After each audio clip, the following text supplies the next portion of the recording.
अगर किसी को बैक एक हो रहा है तो कमर का दर्द क्या ये रोमैटिक बीमारी का लक्षण हो सकता है? आइए देखते हैं। नमस्कार, मैं हूं डॉक्टर सुशांत शिंदे और बात करते हैं अंडर रोमैटोलॉजी इंडिया, जहां हम आप तक जानकारी पहुंचा रहे हैं अबाउट रोमैटिक डिसीजेस। अगर आपके परिवार में किसी को वात या गठिया रोग की बीमारी है तो इस चैनल को जरूर सब्सक्राइब करें और आगे अपडेट्स लेते रहें।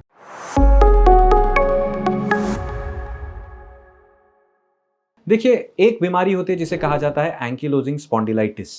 एंकिलोजिंग स्पॉन्डिलाइटिस एक ऐसी बीमारी है जो ज्यादातर रीढ़ की हड्डी और उसमें भी कमर दर्द से शुरुआत होती है। एंगस्पॉन्ड या एंकिलोजिंग स्पॉन्डिलाइटिस ये HLA-B27 इस जीन से शुरुआत होती है। ये जेनेटिक मटेरियल जिनको बीमारी है उनके फैमिली में और मेंबर्स को भी हो सकता है। ऐसा जरूरी नहीं कि पेरेंट्स को दर्द हो या तकलीफ हो, बट फैमिली में और मेंबर्स हो सकते हैं जिनको HLA-B27 ये टेस्ट पॉजिटिव है। बट जिसे एंगस्पॉन्ड की शुरुआत होती है यूजुअली ये मेल्स मतलब लड़के होते हैं और इन्हें साल 15 और 25 इस उम्र के बीच में सबसे पहली बार दर्द होना शुरू होता है। ये दर्द सैक्रोइलियाक जॉइंट मतलब जहां हमारी रीढ़ की हड्डी और पेल्विक बोन मीट करते हैं, ऐसे बैक वाले हिस्से में दर्द से शुरुआत होती है। ये दर्द लोअर बैक में होता है, कभी कभी बटक एरिया में हो सकता है। जब दर्द की शुरुआत होती है इसकी कुछ पिक्युलैरिटीज होती है, कुछ खास लक्षण होते हैं जो इशारा करते हैं कि ये एंकिलोजिंग स्पॉन्डिलाइटिस का दर्द हो सकता है। सबसे पहली बात, ये दर्द लंबे समय तक चलता है। ऐसा नहीं होगा कि एक आध दिन दर्द हुआ, ये दर्द कई हफ्ते कई महीनों तक टिका रहता है। दूसरी बात, ये पेन यूजुअली सुबह के वक्त होता है। सुबह उठते ही पेशेंट को महसूस होता है कि कमर में दर्द हो रहा है। कभी कभी दर्द इतना ज्यादा होता है कि उसी के वजह से आंख खुल सकती है। जब यह दर्द होता है पेशेंट सुबह उठने पे महसूस करता है कमर का निचला हिस्सा जकड़ गया है, जिसे हम मॉर्निंग स्टिफनेस भी कहते हैं। ये मॉर्निंग स्टिफनेस आधा घंटा या 45 मिनट्स या कभी कभी उससे ज्यादा समय भी रह सकता है। सिवियर केसेस में हम देखते हैं पेशेंट्स को तकलीफ होती है बेड से बाहर कदम रखने में क्योंकि कमर का निचला हिस्सा जकड़ा हुआ है। साथ ही साथ पेशेंट्स एक बहुत बहुत बहुत इंपॉर्टेंट सिम्टम हमें बताते हैं, वो ये कि जैसे ये दर्द होता है अगर पेशेंट मूवमेंट शुरू करे, चलना शुरू करे, एक्सरसाइज शुरू करे तो ये दर्द कम होने लगता है। बट जैसे ही पेशेंट बैठ जाए एक जगह या लेट जाए मतलब एट रेस्ट रहे तो ये तकलीफ बढ़ जाती है। बीमारी जो एक्सरसाइज पे कम लक्षण देती है और रेस्ट पे ज्यादा लक्षण देती है, ये इशारा करती है इन्फ्लेमेटरी बैकएक की तरफ, जो एंकिलोजिंग स्पॉन्डिलाइटिस का लक्षण है। अगर किसी को ऐसी तकलीफें हो रही है तो हम उसे कैसे इवैल्यूएट करते हैं? आपके डॉक्टर्स रोमैटोलॉजिस्ट इस बीमारी को पकड़ने के लिए कुछ टेस्ट करा सकते हैं, जैसे कि ESR जो बढ़ा हुआ होता है या CRP सी रिएक्टिव प्रोटीन जो बढ़ा हो सकता है।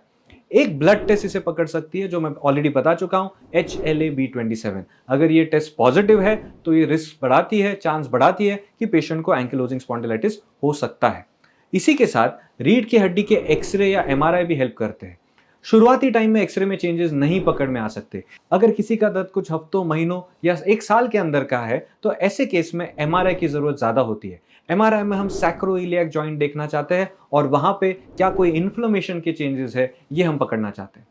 अगर बायलैटरल दोनों तरफ सैक्रोइलाइटिस है और ESR CRP बढ़ा हुआ है, HLA-B27 पॉजिटिव है, तो ये हेल्प करता है आपके डॉक्टर्स को डायग्नोस करने में एंकिलोजिंग स्पॉन्डिलाइटिस या जिसे स्पॉन्डाइलोआर्थ्रोपैथी भी कहा जाता है। क्या इस बीमारी में सिर्फ रीढ़ की हड्डी दर्द करती है? ऐसा नहीं है। कुछ पेशेंट्स को कुछ और जोड़ भी इन्वॉल्व हो सकते हैं, जैसे कुछ लोगों को हाथों में दर्द हो सकता है, हिप में पेन हो सकता है, एडी में हील पेन हो सकता है। इनफैक्ट हील पेन बहुत बार पेशेंट्स को कई सालों तक परेशान करता रहता है जब तक वो ये ना ध्यान में आए कि इसके साथ बैकएक जो आ रहा है वो एक ही बीमारी का हिस्सा है। ये बीमारी जोड़ों के अलावा भी फैल सकती है। रिस्क रहती है कि आंखें कभी कभी अचानक लाल हो सकती है और एक आंख में से दिखना अचानक कम हो सकता है, क्योंकि आंख में भी इन्फ्लेमेशन जा सकता है जिसे कहा जाता है यूवीआइटिस। तो अगर किसी को रिकरेंट बार बार यूवीआइटिस हो रहा है तो उन पेशेंट्स का भी कई बार ऑप्थेल्मोलॉजिस्ट HLA-B27 टेस्ट करा सकते हैं। कुछ लोगों को बीमारी स्किन में आ सकती है जिसे सोराइसिस कहा जाता है। कभी कभी गट में, कोलॉन में जो स्मॉल और लार्ज इंटेस्टाइन है, इसमें तकलीफ हो सकती है जिसे इन्फ्लेमेटरी बाउल डिसीज कहा जाता है। और नॉट सो मेनी बट कुछ लोगों को बीमारी लंग्स में फैल सकती है जिसे इंटरस्टिशियल लंग डिसीज कहा जाता है।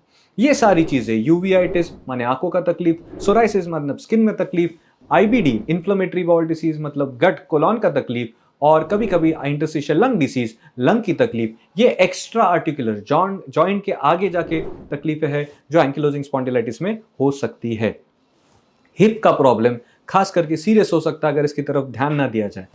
हिप रिप्लेसमेंट सर्जरी कम उम्र में होने में ये एक बहुत इंपॉर्टेंट रीजन है एंकिलोजिंग स्पॉन्डिलाइटिस। अगर एंकिलोजिंग स्पॉन्डिलाइटिस का सही इलाज ना किया गया तो इसके वजह से रीढ़ की हड्डी जो है वो एक दूसरे को चिपकना शुरू हो जाती है। देखिए, दो हड्डी के बीच का जो जोड़ है वो अलाउ करता है मूवमेंट को, बट अगर ये हड्डियां चिपकने लगे तो उसके वजह से मूवमेंट अटक सकती है, जिसे कहा जाता है बैम्बू स्पाइन। ये एक सीरियस कॉम्प्लिकेशन है जो तुरंत नहीं आता, बट कुछ सालों का अनट्रीटेड या poorly treated ankylosing spondylitis can lead to bamboo spine. अब इस सब पे सही इलाज और सही गाइडेंस आपको दे सकते हैं रूमेटोलॉजिस्ट। अगर आपको ये वीडियो सुन के कोई भी डाउट है तो उसे कमेंट सेक्शन में लिखिए और अपने नजदीक के रूमेटोलॉजिस्ट को जल्द से जल्द मिले। I hope this helps you. नमस्कार, जय हिंद।